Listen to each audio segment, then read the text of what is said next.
Devils Wednesday. This is the State of the Fan Address, episode 145. Streaming live on Facebook Live, YouTube Live, Twitter Live, and Twitch on the Primetime Radio Network. Good evening, Nick of Pucks and Pitchforks.com. As we have a special guest today, David Edelstein up in Utica, giving us some Comets talk. Hello, the game is going on. Finally, we have hockey, Nick. Finally, we have hockey. Yeah, back I'm ready in New for Jersey. it to go away again. It could go away again. Really? Yeah, I'm ready for the off season. I'm done. This is it. This broke me, Sam. What? We're losing 3-1 to the Coyotes. What do you mean? What did? Dude, I'm having a bad day. I almost dropped the S word because when I left, it was 1-0. Oh, And now yeah, you're telling me here's the bad thing, news? Yeah, and you could say I'm feeling pissy. Why don't we say that? I'm feeling pretty pissy right now. I need a reporter to sit here and ask me why. Oh, well, let me do that. Let me do a Devil's press conference. Yeah. Pretend like I'm Amanda Stein. Nick, how are you feeling right now? I'm pissy. I'm pissy right now. No, this is horse manure. Like this is the Coyotes have 7 shots and they have 3 goals.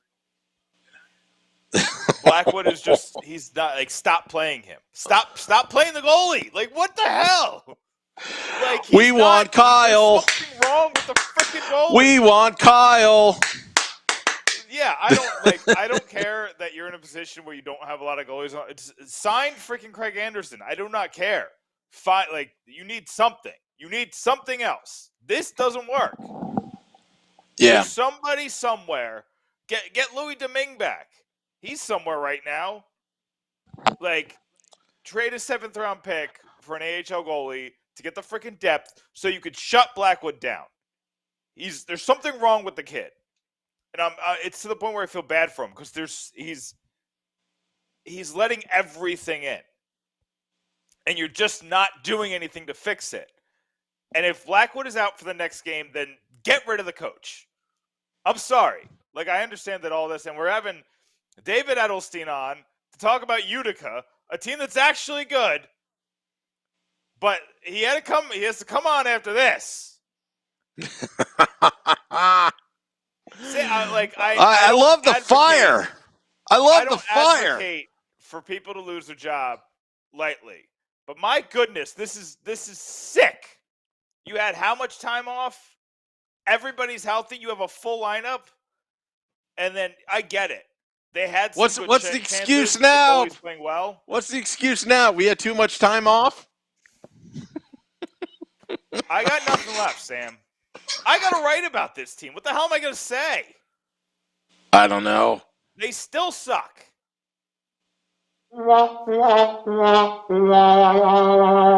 Now we have to use a soundboard to express how we feel.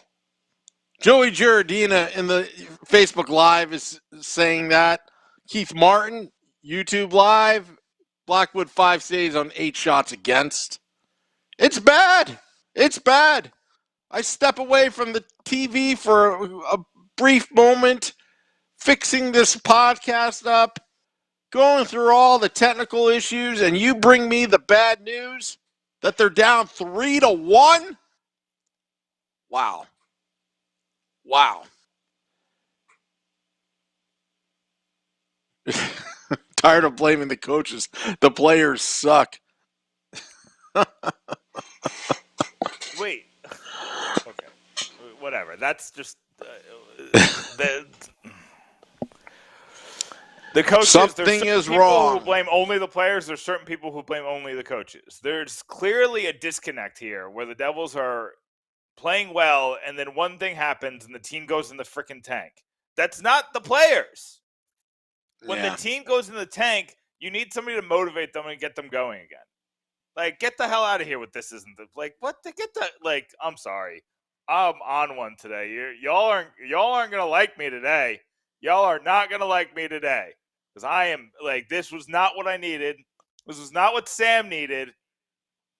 I am, it's Royal Rumble season in WWE. I'm about to fight 30 guys. I'm just so fired up. I'm like, how do you freaking do this against Arizona? Sam, and I love Bryce to death. I love Bryce Salvador. How dare you bring up the playoffs? If they want to get back in the playoff race, he actually said that. Get the hell out of here. All right. I'm telling you, it's those uniforms. I'm not going to even call them jerseys anymore. I just did. I'm going to call them uniforms. Anyway, I should get our guests. But please, Nick, talk to social media. Calm yourself down, okay? Because if you ask anybody that I was the last 15 minutes before going on air, I was probably using the F word, the S word, all that kind of stuff. Just calm yourself down, Nick. Listen, I understand everything, and everybody's going to blame everybody. Everybody's going to find an excuse to blame everybody. People are going to blame Blackwood. People are in the comments blaming Ryan Graves, who, whatever.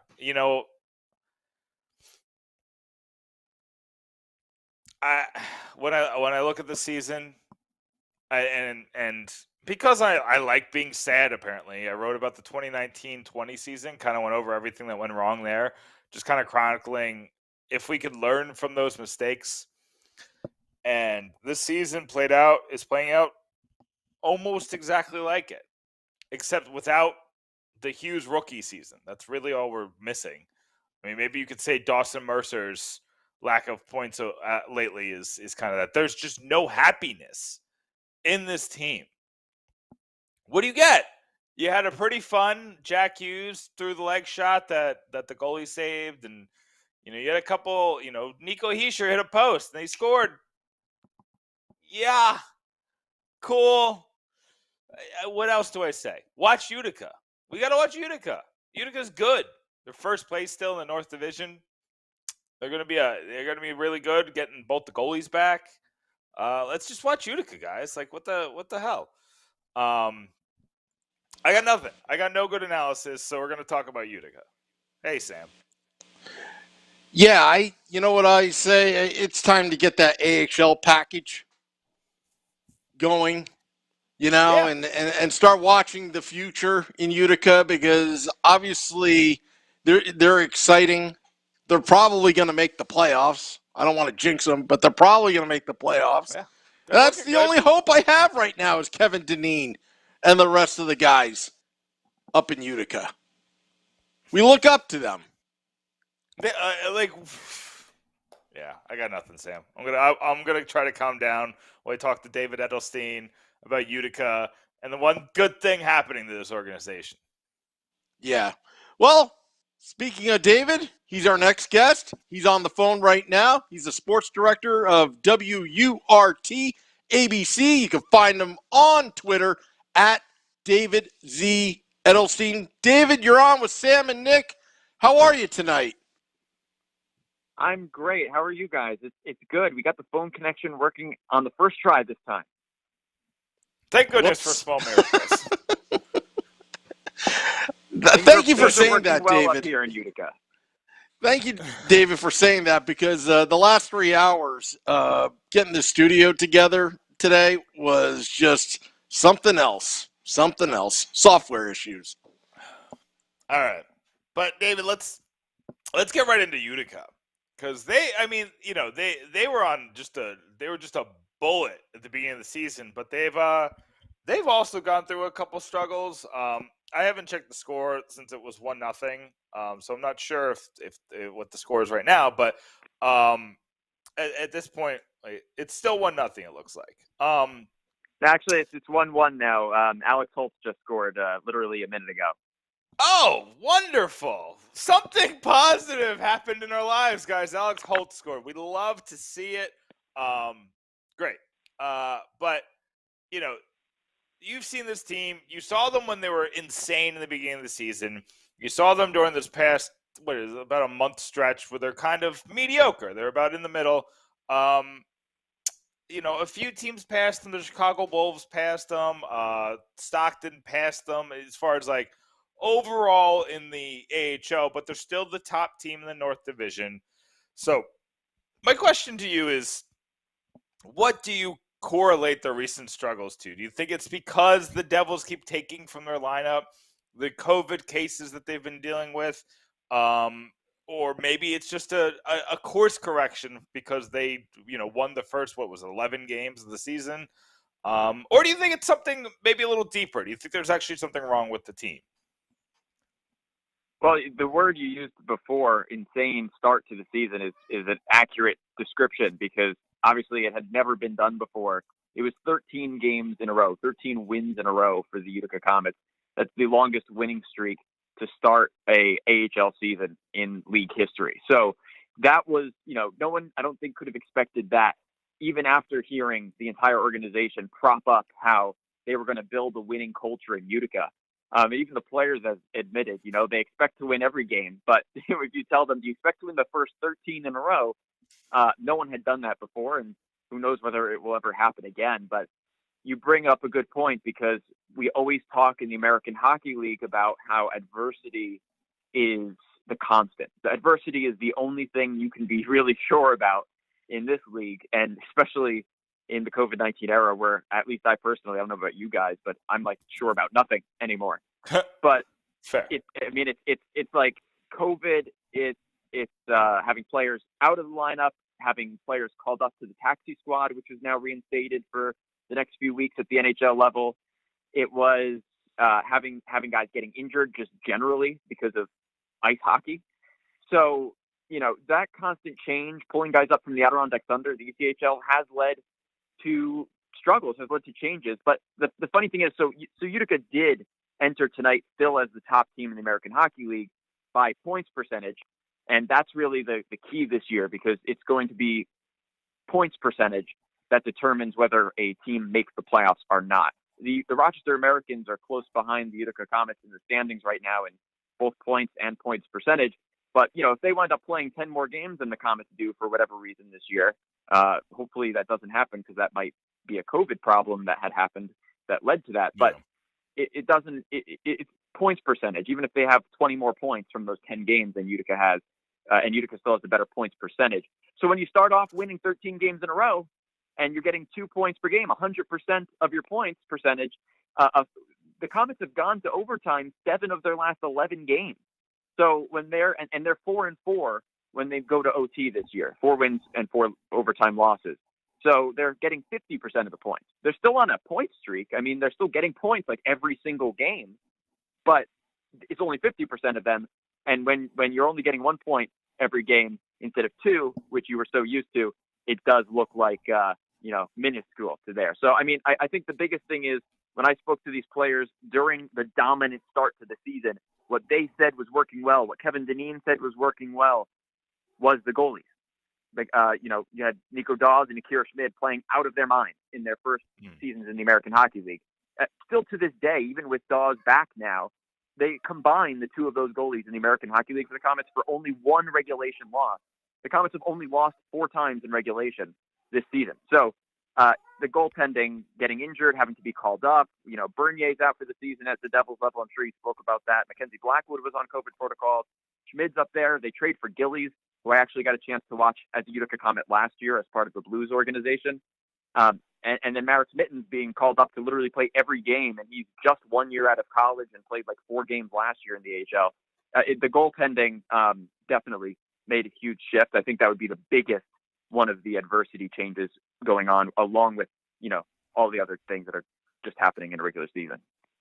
And you kind of mentioned Schmidt and Dawes, and this is like, I think Dawes came back on Sunday, or he came back this week. First time he got it back from injury, and Schmidt obviously was with the New Jersey Devils for a while. How big is it to have that 1-2 punch? I know you touched on it a little bit, but like kind of like go a little in depth on how big of a deal it is to have them back. Right, and you and I both spoke about this in the preseason conversation that we had about what we could expect from Dawes and Schmid, and And again, I should go back and listen to what I said or what we talked about, because who knew that they were going to be that phenomenal on the ice for the team and literally be the backbone. Your goalie should be the backbone.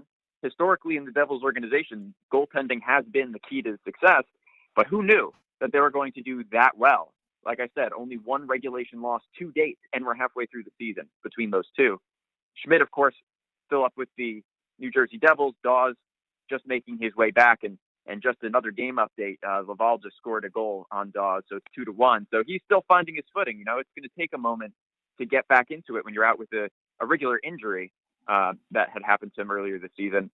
But you know, it's those guys were just so important to the success early on, and there's really no way to overstate it. Just this is one of the rare cases where you can literally look at the statistics that those two have, and it does tell the full story. Like, they were just absolutely as dominant as it shows on paper. And I mean, credit to Mittens for stepping up. Credit to all the PTOs who have been ready to, you know, jump in if needed. But there, you know, when you have that kind of start, it's going to be different without that backbone. Yeah, no, absolutely. So there's a lot of things, and you brought up Alexander Holtz, and you brought up how he scored tonight, and he's obviously been somebody who's been stepping up for the team. But is there anybody else who's like kind of like standing out for you? Somebody who maybe you didn't expect, somebody you did expect that's living up to expectations? Like, what are your thoughts on the players of this team? Yeah, there are a few players that definitely come to mind. And of course, there's going to be a lot of them because of how well this team has done. You know, when your team's doing well, it's not just one player that's been contributing. It's been taking the full roster, offensively and defensively, to do it. You know, you could look at the stats on AHL website and see, you know, like the top 5 Comets scorers and say, okay, let's just list their names off. But what's interesting to me is when I look at that, there really are different stories behind them. So, I mean, Chase DeLeo, for example, comes to mind immediately, not just because he does lead the team with 27 points right now, but because of his consistency. It's like every single night I'm thinking of what Chase DeLeo is doing. He's contributing day in, day out, and also talk about a guy who's making the other players around him better too, because his 27 points, 21 of them are assists. So, and that's actually tied for 4th in the league with 10 fewer games played than the others who are up there with him. So, I mean, he's just been helping the other guys succeed around him. Fabian Zetterlund is another name that's stood out recently. He had earned a call-up to New Jersey. But when he's with Utica, he's become a force, especially recently. He's having the best statistical season of his AHL career. When he's on, he's on. He's just absolutely dominant. I'm pretty sure you can attribute 2 of Utica's wins so far this year, at least 2 of them, solely to him. Like, forget everything else that happened in the game. Like, he won the game for the team. And we just saw that the other night, where he's had 5 multi-point games. And the other night he just scored, he had 3 points in the game the other night, including the overtime goal. And I remember back in December, there was a game, I believe it was in December, where he scored with a minute left in the game and then scored the overtime winner 10 seconds into OT. So literally there have been moments where the team's riding Fabian Zetterlund's back, and that's been pretty interesting to see. I mean, Riley Walsh has bloomed as a scoring defenseman. He's actually 3rd in the league right now in points at his position. You got Nate Schnarr having the best statistical season of his career, 5 points in the last 2 games I'm looking at right now. And I'll say someone that's not on the score sheet every night that's been involved is defenseman Nikita Okhotia, who just seems to know, it looks like he's guiding the puck, at least from my perspective. I just see him with the puck, taking shots. He's not always scoring, but he's finding the guys who are. And, it's so easy to look at this team because of the success we've talked about and look at the offensive statistics because they definitely, outweigh any defensive number that you're looking at because of just how much this team has scored and won so far. But you got to credit the defense for finding those guys and keeping it out of their zone too. So I kind of just went through some of those names, but hopefully gave a little bit more perspective, I guess, on how they've come to be leading this team and standing out as far as doing their jobs the right way. So you kind of mentioned a lot of the players, and a couple have had a cup of coffee in the NHL. But you're seeing these. You've seen what it takes to take a player from an AHL regular to an NHL regular. Are you seeing that from anybody on the team this year? It's a good question because you want to look at the development of the players, which is the whole reason the American Hockey League exists. Who's going to be the next New Jersey Devils, right? Yeah. And I'll just bring up a quick story. Last year, I had the amazing opportunity to meet he's the current Springfield Thunderbirds general manager, Kevin McDonald, for the St. Louis Blues organization. They had partnered with the Canucks last year as the Comets organization, and then we switched over to the Devils this year. But what Kevin McDonald, the general manager of the Blues side of things, had told me last year when I was just kind of picking his brain on things is that in any American Hockey League game, you're looking at maybe 2, maybe 3 players that will make the NHL. And of course, right now that's a little different with how often players are needed because of the COVID-19 situations. But he's like, 2 or 3 that might make the NHL and play, and one that like really stays. Like you'd be lucky if you're looking at one player who's really going to stay at the NHL. And these guys have all contributed very well. But there is a stark difference when Alexander Holtz has been on the ice, from what I've seen. Anytime he's come back to the lineup, whether it was like after his call up to New Jersey for a while there, or after he was out in protocols or something like that, it seems like he just immediately makes an impact. It's something about the speed. It's something about his assertiveness on the ice. And it's like almost immediately in the first period, like when he comes back to the lineup, he scores a goal, and it's like, okay, welcome back, Alex Holtz.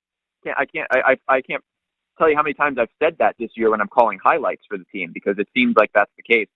So if I was to pick that one player who I think has that potential, I think Alex Holtz still needs to develop in certain ways, which is why he's not still up with New Jersey right now, and he's getting the playing time besides this entry level contract conditions and all of that. But I think the potential is there for him if he strengthens parts of his game. We saw him in World Juniors recently, which unfortunately for all of them playing got canceled halfway through.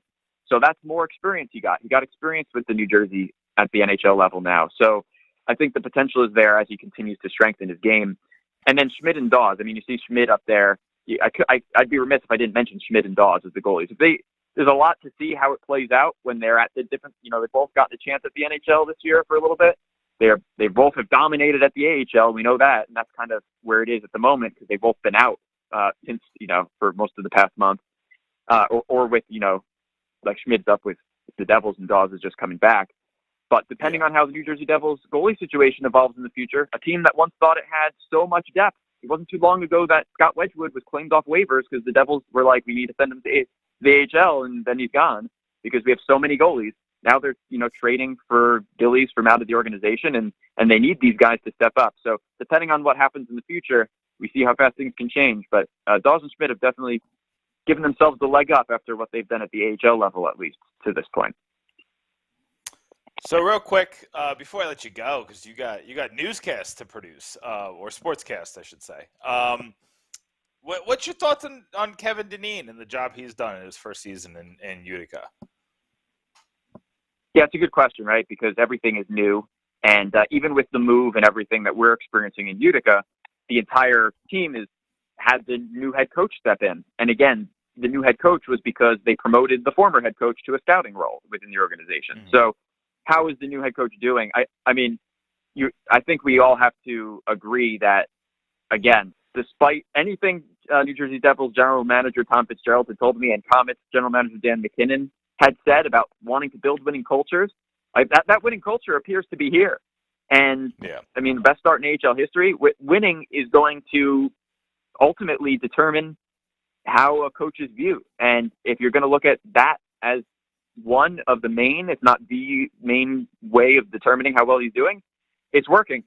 And guys are saying since the beginning of the season, they respect his experience as a captain of at least 3 different NHL teams in his career. Not just an NHL player for all those seasons, not just a Stanley Cup winning coach later on, but a captain of the teams. And what he's done in his career, they know that they can learn from him. They say they respect him.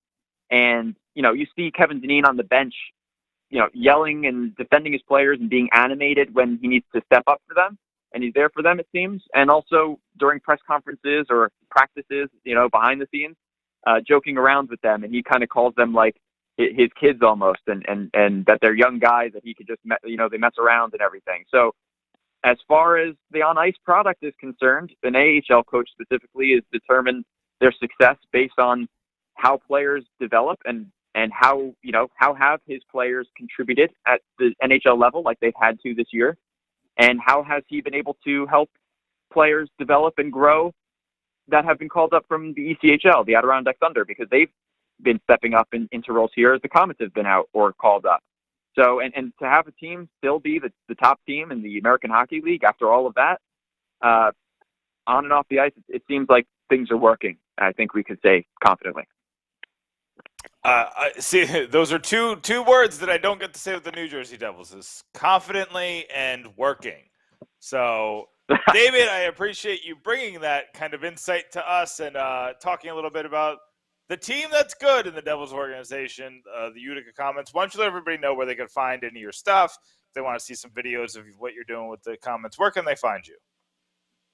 Yeah, well, if you're not in the Utica area and you can't turn on WUTR or WFXZ on TV, you could feel free to find me on Twitter.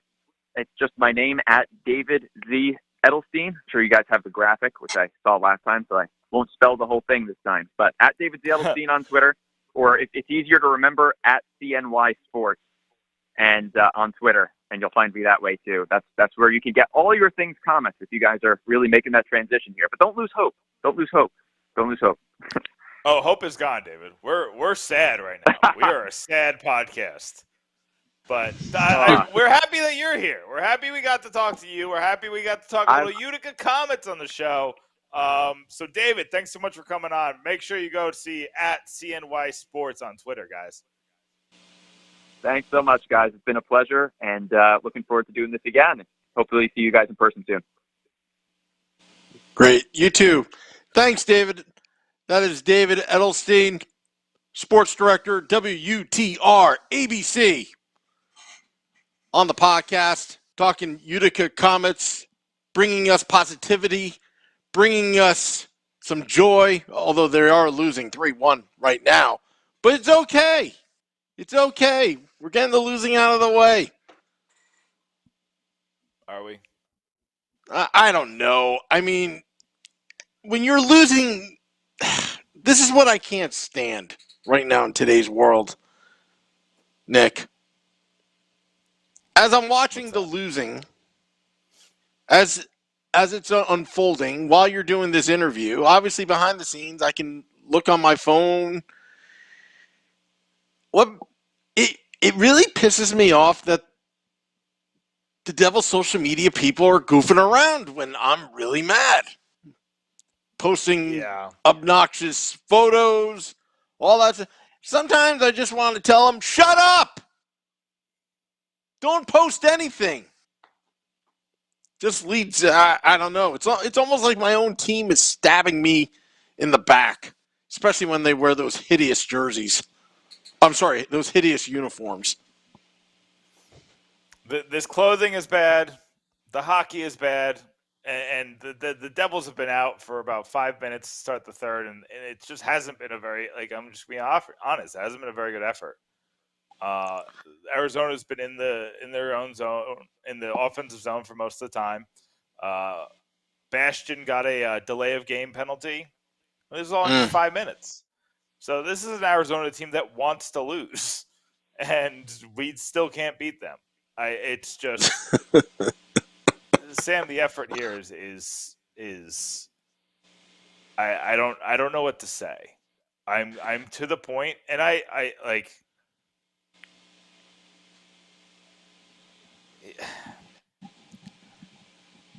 I'm about to just go off on everybody because I'm mad. You know, my writers don't want to frickin' write because this team sucks.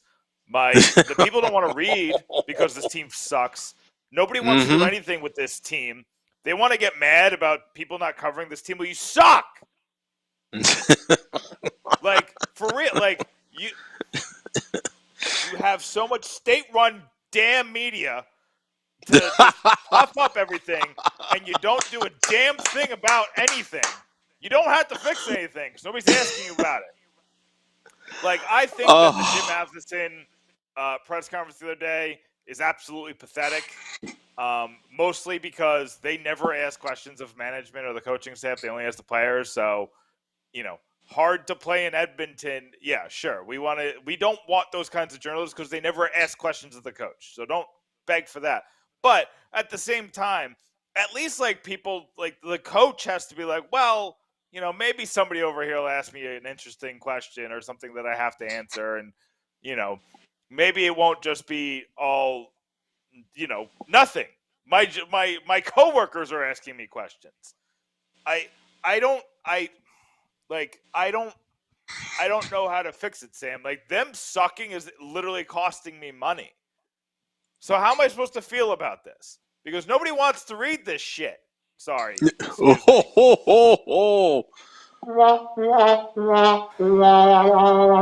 Hey, I have to admit, I almost dropped one before. So, but luckily I caught myself. But you can bleep it in post. Sorry to the live viewers. Sorry to the kids out there listening. No. Keep it in. Keep it in. Trust me, they've heard worse. Keep it in. Sam,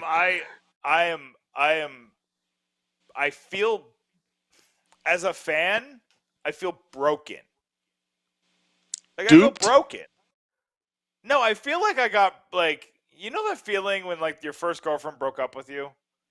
And you feel like somebody, like, broke you in half. Like, in front of the world. And I'm live on a podcast, just being broken. Like, this is, like, I don't know how to explain this feeling. Like, I feel like I just, like, all hope is gone. Like, things taste worse. Like, flowers smell bad. Like, all of the candles that I have in my house are just not helping. Like, it's changing my senses. Is the music helping? On things.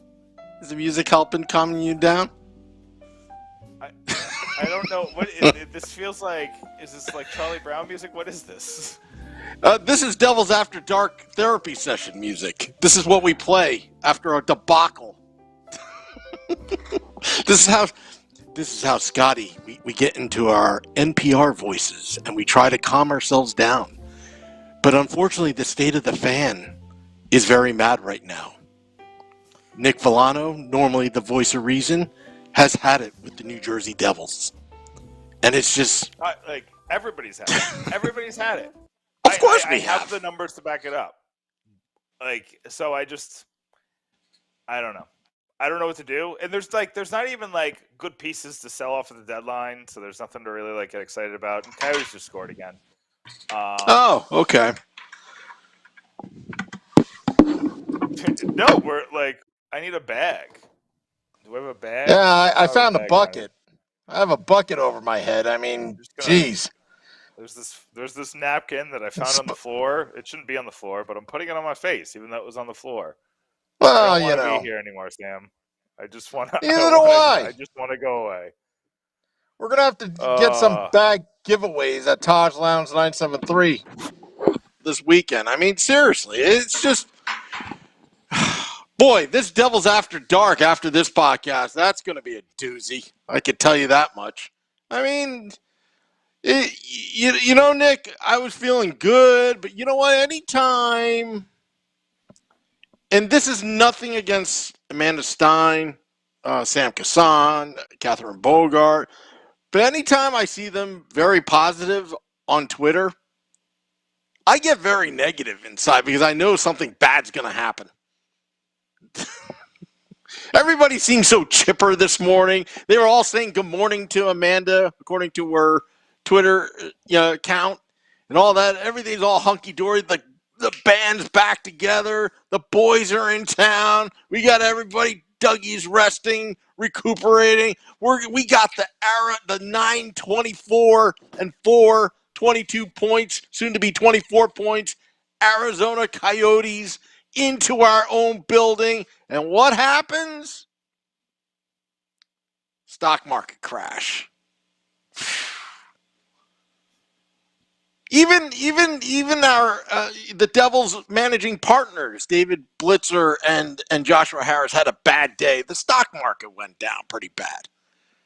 I think we all had a bad day today, but I don't know. I still wonder why I'm still following this team sometimes. Because tomorrow I'll get up thinking, things may get better. Things may get better. Oh. I don't know what else to say, Sam. I don't know what else to say. I was excited going into the season. I tried to keep the positivity. Try to write positive articles. I try to point out the good things, because people like to read about the good things. Yeah. There's nothing good. Nothing is good. The only good thing. Like, what are we gonna do? Like, let's talk about this real fast. What do you do with Jesper Bratt? Are you going to pay him $7 million to just take up all your cap space and bring the same damn team next year? Or are you going to lose the best player on your team? The Devils have $23 million in cap space next year. So if you give $7 million to Jesper Bratt, and then you pay, you got Zaka, you got to pay, you got a couple people you have to pay. Right, so you're going to get to the normal $10 million under the salary cap that the Devils are always. And by the time you re-sign everybody, you're at that $10 million, probably a little less.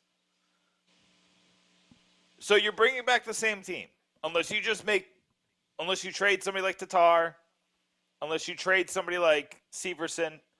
Unless you trade somebody like Graves.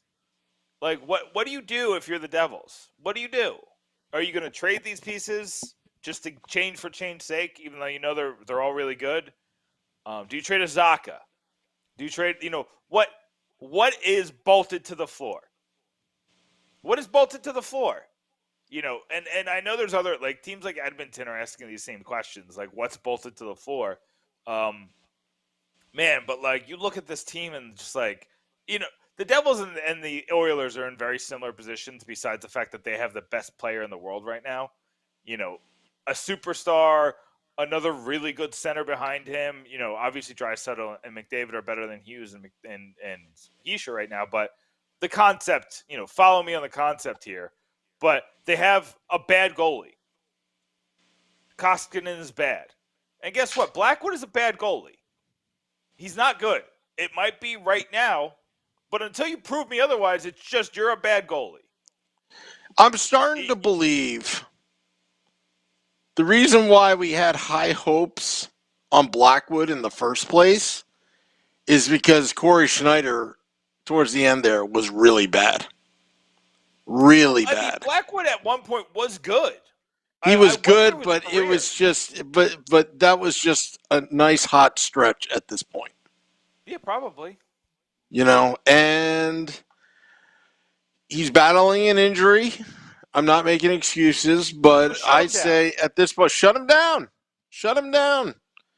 Bring him back right now, your backup goaltender, you didn't do your homework. He had injury problems before he became in the New Jersey Devils. Corey Crawford, that's another one. Take the money and run. Well, that's what happens when you got the money, but.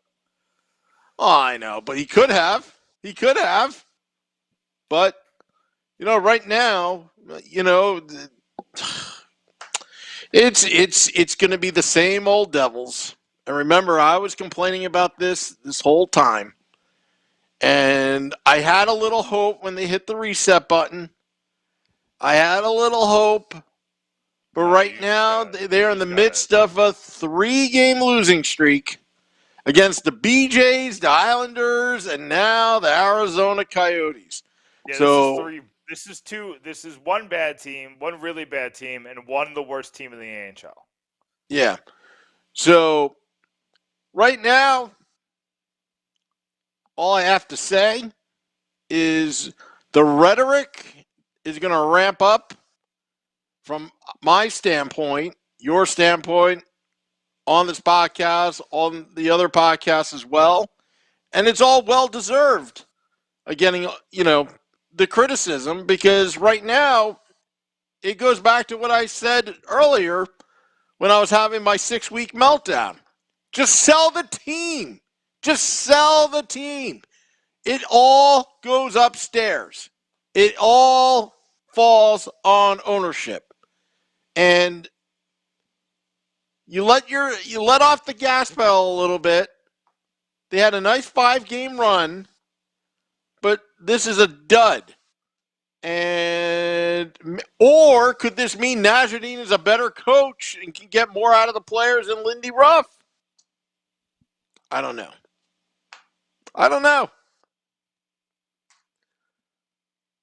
Because Najardine didn't seem to have a problem when they came back.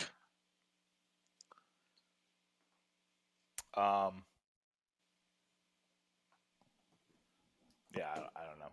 I said a lot tonight. I don't have much else to say, Sam. I'm like, this team makes me sad, and my hockey team shouldn't make me sad. And honestly, it's been a rough year for sports for me, and I'm not trying this isn't like a thing. Like, it's sports, it is what it is. But yeah, I've had a lot of luck in sports in my life, but I'm like, I haven't gotten any joy out of sports in a little bit. Do you know when was the last time I felt good? Like, really good? I mean, beating Tampa that time when I was down there with you, felt good. That was fun. But like, honestly, the season was already over at that point. Like, we're already out of it at that point. Like, there's no stakes in that game. Yeah, I would say this. All my teams stink right now in all sports. Hockey. I'm a Mets fan, although I do have hope there because at least that owner does care, unlike this ownership group. And my college football team had a glimmer of hope there, but they stink. My football teams all suck. Baseball team, hockey team sucks. I don't care about basketball right now. Yeah. It's not fun to be me. I don't like, and I was thinking about this weekend because I went to West Virginia University. They were taking on Baylor in basketball. They went down 17 right away. So I was like, I'm not going to watch this. They came back and took the lead. I was like, oh, maybe I should turn it on. I was like, I haven't had like a good experience with sports in a while. Maybe I can try to break the habit. And they lost pretty badly. Maybe it's me, Sam. Maybe you guys should just get off the Nick Villano bandwagon. Like, I don't know.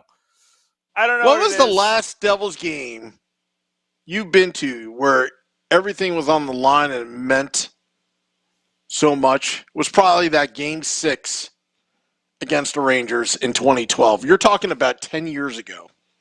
Is the last time I got up, jumping up and down, climbing over people, crowd surfing, throwing popcorn, throwing stuff into the crowd, full of joy. Like, say what you want, but if I'm trying to remember, but that Lightning Devils series had, the Devils were closer than they looked. I'm trying to remember what happened in game 4. I know it was close. So they lost 3-1. David Putty came. Yeah. So you go into game 4 and Schneider makes 34 saves on 36 shots. He's doing his best to kind of keep you in the game after the Lightning scored 2 first-period goals.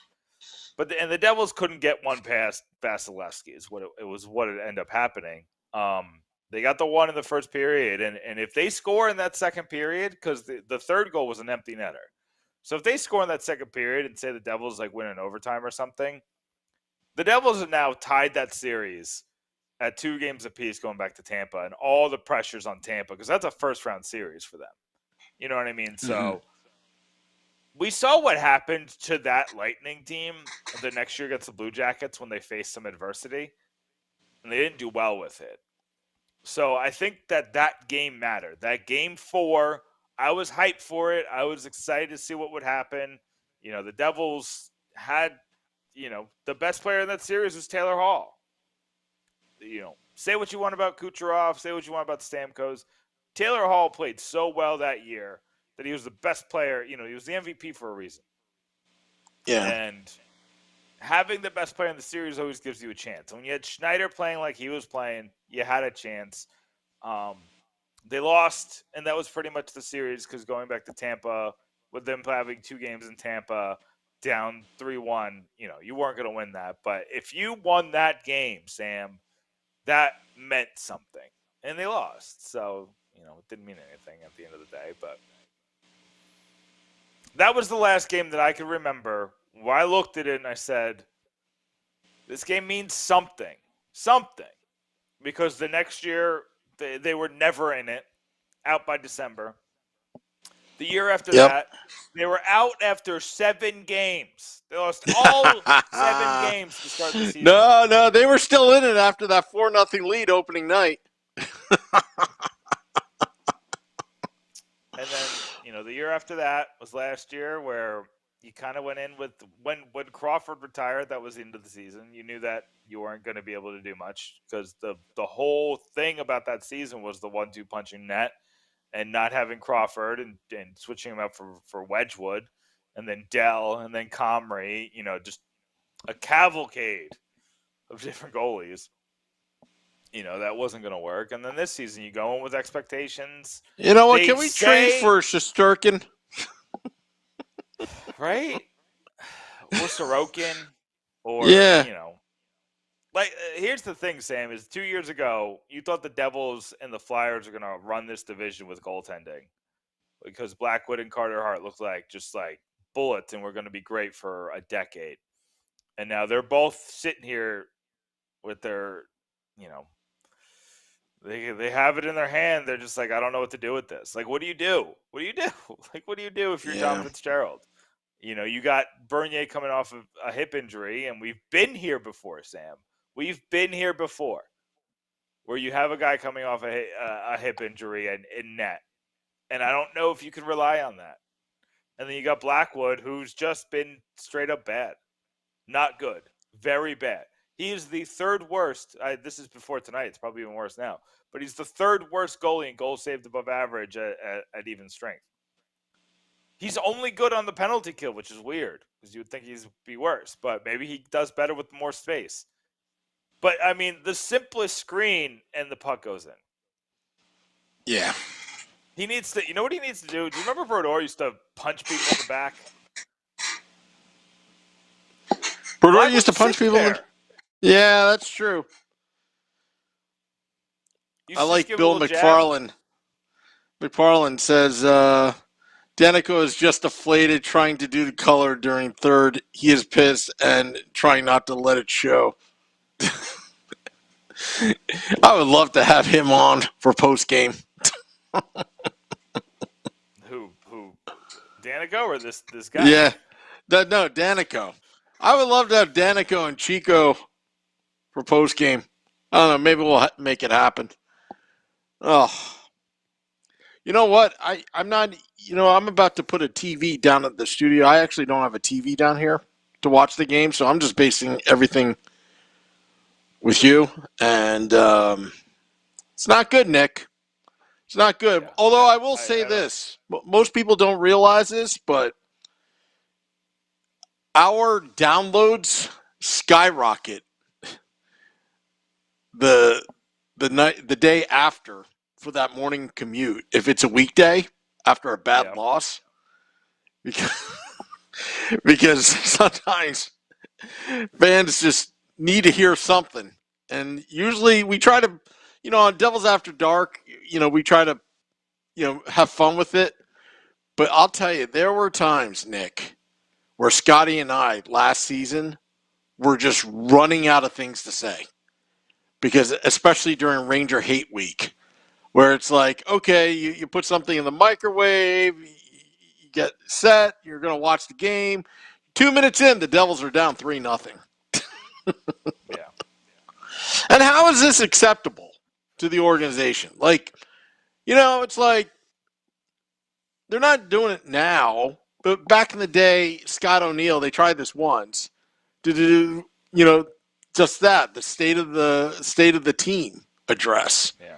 And all it was really is a bunch of Devils executives patting themselves on the back, selling us like a good salesman of how this rosy future is. But I got to tell you, when those season ticket holder renewals come out, because I've already got the warning emails that's coming, it's getting harder and harder to actually renew. Especially when, again, it's not the Devils' fault, but, it's a pain in the butt to go to the game right now.